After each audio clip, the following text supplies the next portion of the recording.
simplement. Ce n'est pas toi qui dois chercher ta mission, dit l'ange. C'est ta mission qui te cherchera quand ton cœur sera aligné.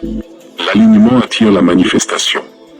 Tu comprendras que chaque fermeture n'était pas une punition, mais une protection. Chaque retard n'était pas une perte de temps, mais une réorganisation divine. Et chaque détour t'a permis d'arriver au lieu exact où tu devais être aujourd'hui. Le deuxième ange pose sur toi une bénédiction silencieuse, celle de la direction claire. Tu commenceras à ressentir une paix étrange dans tes décisions. Les hésitations se dissiperont. Tu n'auras plus besoin d'autant d'efforts. La clarté sera ton guide. Et cette clarté, c'est la confirmation céleste que le plan divin est en train de se dérouler. Le troisième ange, le souffle d'abondance. Puis le troisième ange s'avance. Autour de lui, tout semble s'illuminer. L'air, la terre, ton propre champ d'énergie. Il représente la bénédiction en mouvement, celle qui ne s'accumule pas mais circule.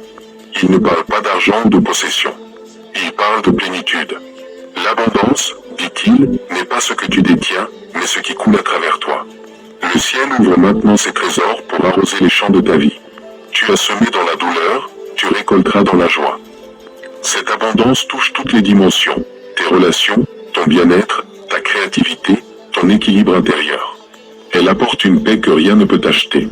Car l'abondance céleste n'est pas un gain, c'est un état. Elle commence quand tu cesses de croire que tu manques. Le troisième ange déclare: le Seigneur ouvrira pour toi les écluses du ciel et bénira le travail de tes mains. Deutéronome 28, 12. Mais souviens-toi, avant la moisson, il faut la préparation du sol. Et c'est ton cœur, ce sol. L'ange t'enseigne la gratitude, non comme un sentiment, mais comme une clé. Être reconnaissant avant même de voir le fruit, c'est déjà entrer dans le champ de l'abondance. L'univers ne multiplie pas ce qui est réclamé avec peur, mais ce qui est offert avec confiance. Et ainsi, la gratitude devient ton langage de richesse. Il te montre aussi que l'abondance est une responsabilité. Elle t'appelle à être un canal, non un réservoir. Plus tu partages, plus la source augmente le flux. C'est la loi divine de la circulation. Là où la main est ouverte, la bénédiction ne s'interrompt jamais. Le troisième ange dit enfin: ce que tu touches portera désormais la marque du ciel. Non parce que tu es meilleur que les autres, mais parce que tu as compris que tout est confié et non donné pour toi seul. Le monde sera béni à travers toi. Il te rappelle que prospérer est sain, que grandir est une forme d'adoration, si cela se fait dans la paix et la gratitude. Car lorsque tu t'épanouis, tu rends gloire à la source qui t'a créé pour rayonner.